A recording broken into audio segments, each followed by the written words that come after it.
In this video, we're going to take a quick look at how you can unhide columns in Excel. So we've got some sales data here that goes from 2018 through to 2021, and we've also got a total row as well, which sums up all of the individual years. But what you'll notice is that the columns go from A to B and then they go to G, and that's because 4 of the columns are actually hidden, columns C, D, E and F.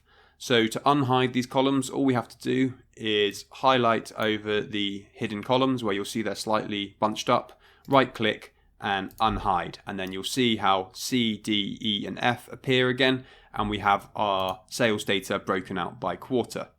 Now if I just go back, another way we can unhide these columns, so again we just highlight over the hidden columns, and then if we go to the format menu up here, visibility, hide and unhide, we can then go to unhide columns and that will also unhide them.